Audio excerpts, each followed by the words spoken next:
বাবার মৃত্যুর পর থেকে টুনি তার বাবার চিকেন বিরিয়ানির দোকান সামলাচ্ছে। বনের এক ধারে টুনির দোকান ছিল।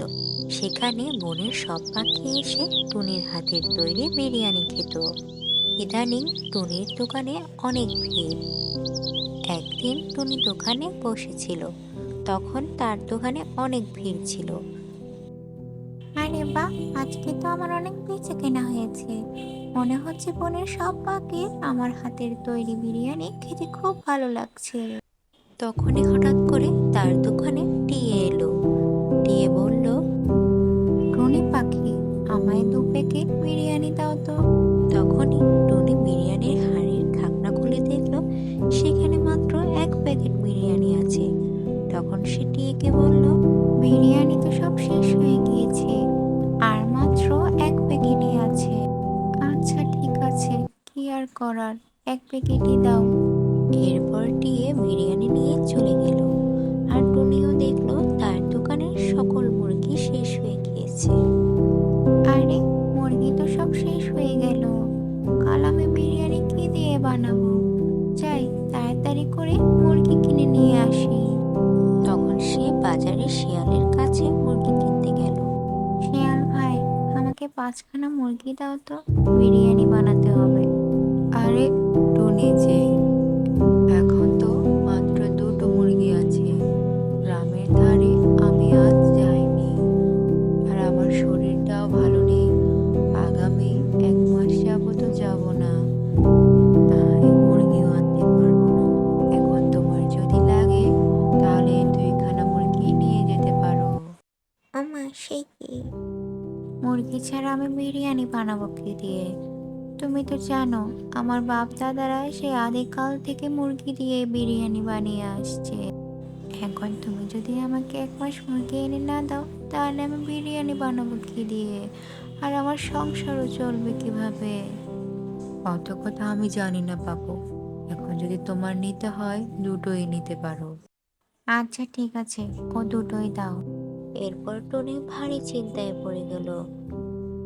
সে এখন বুঝতেই পারছে না আগামীতে সে বিরিয়ানি কি দিয়ে বানাবে। এরপর সে বনের মধ্যে কাক দেখতে পেল। সে বলতে লাগলো, আমাদের বনে কাক পাখিদের কেউ দেখতে পারে না। আমি যদি এতগুলো কাক থেকে 2-4টা কাক নিয়ে বিরিয়ানি রান্না করি, তাহলে কেউ বুঝতেও পারবে না। যে ভাবা সেই কাজ। টুনি পরদিন কতগুলো কাক ধরে নিয়ে এলো। এর পরের দিন একটা মুরগির সাথে কয়েকটা কাক মিলিয়ে বিরিয়ানি রান্না করলো, আর সেটাই চিকেন বিরিয়ানি বলে বিক্রি করতে লাগলো। বনের পাখিরা কেউ বুঝতে পারলো না। সবাই এসে গপ গপ করে তার হাতের তৈরি বিরিয়ানি খেতে লাগলো।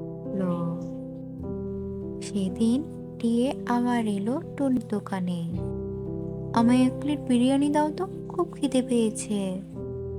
এরপর টুনি টিয়েকে বিরিয়ানি খেতে দিল। কিন্তু বিরিয়ানি খাওয়ার পর থেকে টিয়ে পাখি কেমন জানি কা কা শব্দ করতে লাগলো। সে টুনিকে বলল, টুনি ভাই, কা কা, তোমার হাতের বিরিয়ানি তো খুব ভালো হয়েছে। কি রে, আমার গলায় হঠাৎ কি হলো? এভাবে কাকের শব্দ বেরোচ্ছে কেন? কই না তো, তোমার মনে ভুল হচ্ছে। যাও, তুমি বাড়ি গিয়ে বিশ্রাম নাও গিয়ে। এরপর যখন টিয়ে তার বাড়ি গেল, তখন সে তার বউয়ের সাথে কথা বলতে লাগলো। কা কা, আজকে টনির বিরিয়ানি খেয়ে খুব ভালো লাগলো, কিন্তু আমার গলা দিয়ে এভাবে কা কা কেন শব্দ বেরোচ্ছে বুঝতে পারছি না। কি বলছো তুমি? তোমার গলায় এভাবে কা কা শব্দ কেন বেরোচ্ছে? নিশ্চয় টুনি পাখি বিরিয়ানিতে কিছু মিশিয়েছে। চলো, তাড়াতাড়ি ওর দোকানে চলো, ওকে শক্ত করে ধরতে হবে, তাহলেই ও বলবে কি হয়েছে। আর ওইদিকে টুনি খুব চিন্তায় পড়ে গেল। সে মনে মনে বলতে লাগলো, এইসব কোনো কাওয়া বিরিয়ানির ফল নয় তো? আমি তো মুরগির সাথে কাকও মিশিয়েছি, হয়তো সেই জন্য টিয়ের মুখ দিয়ে কাকের আওয়াজ বেরোচ্ছে। আর তখনই টিয়ের বউ টিয়েকে নিয়ে টুনির দোকানে এলো আর চিৎকার করে বলতে লাগলো, তোমরা কেউ টুনির বিরিয়ানি খেও না। টুনি বিরিয়ানিতে কাক মিশিয়েছে, যার কারণে যারা ওর বিরিয়ানি খাচ্ছে সবাই কাকের শব্দ করছে। তখন সেখানে উপস্থিত সকল পাখি ভয় পেয়ে গেল আর তারা সবাই দেখতে পেল তাদের মুখ দিয়েও কাকের শব্দ বেরোচ্ছে। তখন সবাই টুনিকে চেপে ধরলো। আমাকে ক্ষমা করে দাও, বাপ দাদার ব্যবসা বাঁচানোর জন্য আমি মুরগির বদলে কাক মিশিয়েছি বিরিয়ানিতে। তোমরা যেটা মুরগির বিরিয়ানি বলে খেয়েছো সেটা আসলে কাওয়া বিরিয়ানি। টুনির মুখে এই কথা শুনে বনের সব পাখি রেগে গেল। সবাই রেগে তাকে তাড়া করতে লাগলো আর টুনিও বন থেকে পালিয়ে গেল। আর ওইদিকে টিয়েকে নিয়ে টিয়ের বউ গেল ডাক্তারের কাছে। দেখুন তো আমার স্বামীর কি হয়েছে। টুনির কাওয়া বিরিয়ানি খাওয়ার পর থেকে ও এভাবে কা কা শব্দ করছে। তখন ডাক্তার ইঞ্জেকশন নিয়ে টিয়েকে লাগাতেই যাবে, টিয়ে ভয়ে এক দৌড় দিল। কিছু দূর যাওয়ার পর সে তার বউকে বলল, তুমি আমাকে এখানে কেন নিয়ে এসেছো বলো তো? আমার কিভাবে ভয় লাগলো বলো? তুমি কি জানো না ইঞ্জেকশনে আমার খুব ভয় লাগে?